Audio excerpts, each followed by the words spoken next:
မင်္ဂလာပါဒီနေ့မတ်လ19ရက်နေ့ကြာသပတေးနေ့အတွက်ကမ္ဘာရွှေဈေးကွက်ကိုနည်းပညာပိုင်းအသုံးသပ်ပေးသွားမှာပဲဖြစ်ပါတယ်ရှင်။ကျွန်မယူသက်ပါ Traders Day အတွက်အကြံဉာဏ်ပေးတဲ့ဝန်ဆောင်မှုတွေနဲ့သင်တန်းတွေကိုသင်ကြားပို့ချပေးလျက်ရှိပါတယ်။မနေ့တုန်းကကျွန်တော်တို့ဈေးကွက်က9000နဲ့10ဝန်းကျင်ကနေပြီးတော့သူကဈေးပြန်ဆင်းလာတာက4800လောက်ထိဈေးကျထားတာကိုတွေ့ရတယ်ပေါ့နော်4805ဝန်းကျင်ပေါ့။အဲ့တော့ဒီနေ့မှာကျမတို့ကလက်ရှိချိန်ထိတော့4840မှာတော့ဈေးလောက်ခတ်နေတာကိုတွေ့ရပါတယ်။ဒီနေ့ဘယ်ကနေပြီးတော့တက်လာလဲဆိုတော့မနေ့ကဆင်းခဲ့တဲ့4805တဝိုက်ကနေပြန်တက်လာတာပေါ့နော်။အဲ့တော့ဒီ4800နာကနေဘာကြောင့်ပြန်တက်လာတာလဲပေါ့။အထူးတလဲပြောစရာတော့မရှိဘူး။ဒီဈေးတန်းဒီရာပြည့်ကဏ္ဍဖြစ်တဲ့ psychological price မို့လို့ဈေးတစ်ချက်တာပြန်ဆွဲတင်နေဆိုတဲ့ပုံစံမျိုးပဲစဉ်းစားလို့ရမယ်ပေါ့နော်။အဲ့တော့ကျမတို့ကတကယ်ဒါပေါ့ဝယ်လူအားတွေဝင်လာခြင်းလို့ရှိရင်ထပ်ပြီးတော့စောင့်ကြည့်လို့ရတဲ့ဈေးတန်းလေးကဒီ4900နဲ့60ဈေးတန်းလေးပေါ့ဒီနားလေးပေါ့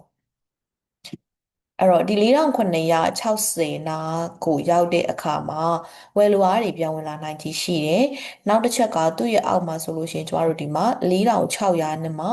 58ပေါ့4660ဈေးတန်းပေါ့နော်။အဲ့တော့ဒီဈေးတန်းတွေကိုပြန်ရောက်လာတဲ့အခါမှာအဝယ်တွေပြန်ဝင်လာနိုင်တာဖြစ်တဲ့အတွက်ကြောင့်မို့လို့ကျမတို့အဝယ်အတွက်ဆိုလို့ရှိရင်အဲ့ဒီဈေးတန်းလောက်လေးတွေဒီစောင့်ကြည့်ပြီးမှစဉ်းစားတာပိုကောင်းတယ်တစ်ဆင့်ချင်းပေါ့နော်ဒီ4960 4980ပေါ့အဲ့ဒီဈေးတန်းနောက်တစ်ဝိုက်မှာအရင်စဉ်းစားအနေပြန်တက်နိုင်ချေကိုကျမတို့တွေ့ရပြီဆိုလို့ရှိရင် rejection တွေပါတွေတွေ့ရပြီဆိုတာဝယ်စဉ်းစားလို့ရပြီပေါ့အနေပြန်မတက်လို့ဖောက်ဆင်းသွားရင်တော့4660ဝန်းကျင်ပြန်ရောက်လာတဲ့အခါမှာကျမတို့ကအဝယ်ပြန်စဉ်းစားလို့ရတယ်ဒါဆိုရင်အယောင်အတွက်ကောပေါ့အယောင်အတွက်ကကြတော့ကျမတို့ဒီအပေါ်မှာခြံခဲ့လိုက်တဲ့ resistance ဈေးတန်းတစ်ခုပေါ့နော်4880နာပေါ့အဲ့နားမှာအယောင်တစ်ချက်ပြန်စောင့်ကြည့်လို့ရမယ်သူ့ပေါ်မှာဆိုလို့ရှိရင်တော့4900ဈေးတန်းရှိမယ်ဒီဈေးတန်းပေါ့အဲ့တော့ကျမတို့ကဒီနေ့မှာအယောင်စဉ်းစားခြင်း4880နဲ့4900နာကိုရောက်လာတဲ့အခါမှာရောင်းစဉ်းစားလို့ရတယ်။အဝယ်အတွက်ဆိုလို့ရှိရင်တော့4960 4980ဈေးတန်းนี่ပြန်ရောက်ခါမှသာအဝယ်စဉ်းစားစီခြင်းနဲ့ဒါပေမဲ့ကိုကမဖြစ်မနေအဝယ်ကိုကြိုက်တယ်ပေါ့ aggressive လဲဝင်ဖို့စဉ်းစားနေတယ် risk လဲယူရဲတယ်ဆိုလို့ရှိရင်တော့မနေ့တုန်းကဒီမှာမိုင်ကုန်ကြခဲ့တယ်4800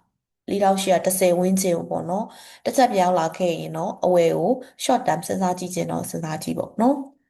အဲ့တော့4900ကိုဖောက်တက်ရောဘာဆက်ဖြစ်မလဲဆိုတော့ပထမတစ်ခေါက်မှာရှိခဲ့တဲ့ market ရဲ့ sideways range ပဲဒီနားပဲကျမတို့4980လို့ပြီးလို့ရှိရင်လေး sorry ဟုတ်တယ်နော်4980နဲ့ဒီပေါ်မှာ9040လို့ဒီ range ထဲကို market ကပြောင်းလာနိုင်ချေရှိတာပေါ့နော်အဲ့လိုလေးတစ်ဖြတ်ချင်းပြန်စဉ်းစားရမယ်4900ကိုဖောက်တက်ရင်4960 80လောက်ထိအဝယ်ဝင်တာမျိုး60 80ရောက်တဲ့ခါမှာရောင်းပြန်ကြည့်တာမျိုး60 80ကပြန်မကြလို့ဆက်ဖောက်တက်ရင်9040ဝန်းကျင်လောက်ထိဆက်သွားနိုင်ရှိတဲ့အတွက်အဲ့နေရာတွေရောက်မှအယောင်ပြန်စဉ်းစားတာမျိုးဒီလိုမျိုးလေးနဲ့ trade ပေါ့နော်အဲ့ဒီနေ့ကတော့ကျွန်မက market ရဲ့ range လေးပဲရိုးရိုးရှင်းရှင်းလေးသုံးသပ်ပြီးသွားမယ်အဲ့ဒီ range လေးဒီဈေးရန်လေးတွေကိုရောက်တဲ့အထိကျွန်တော်တို့စိတ်ရှိရှိလေးတွေနဲ့စောင့်ပြီးတော့ trade ပေါ့နော်အခုလောလောဆယ်ဒီ4850နာဘာကြောင့်ပြကျနေရလဲဆိုတော့ကျမတို့ဒီဈေးထဲနေဒီရှိမှရှိခဲ့တဲ့swing low point နေပေါ့နော်အနှိမ့်ဈေးထဲနေဖြစ်တဲ့50 60ဈေးထဲနေသည်ပြီးတော့ဒီအပေါ်မှာခြံခဲ့တဲ့ resistant strong ရဲ့ spike စပြီးတော့ရှိတဲ့နေရာလေးပေါ့နော်ဒါကြောင့်မို့လဲရှိတော့4850တို့4860တို့နာနေသူလက်တလုံးပြန်ကျလာပေါ့အဲ့တော့ကျမကတော့ဒါ race ကို short ကျင်တာဖြစ်တဲ့အတွက်စုံတွေကကြီးနေမှာဆိုလို့4880ဆိုပြီးပြန်ပြီးတော့ short ပေးထားတာပေါ့နော်80နဲ့4900ဆိုကျမတို့ဘာပဲပြောစုံလေးကကြုံသွားတာဖြစ်တဲ့အတွက် entry ဝင်ဖို့ stop loss ထားဖို့စဉ်းစားလို့ကောင်းသွားတာပေါ့တကယ်တော့သူပြန်ကျနေရတဲ့အကြောင်းရင်းဒီသူ့ရဲ့စရဲစုံကတော့ဒီနားကနေစရှိတယ်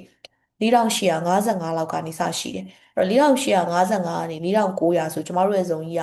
4545ဒေါ်လာလောက်ပေါ့နော်45ဒေါ်လာလောက်ကျမတို့ရှိနေတာဖြစ်တဲ့အတွက်ကြောင့်မလို့ raise များသွားမှာပေါ့စုံနေနေကြည့်တော့လေအဲ့လိုလေး raise လေး short လို့ရအောင်ဒီလိုပြန်စဉ်းစားပြီးထားတာ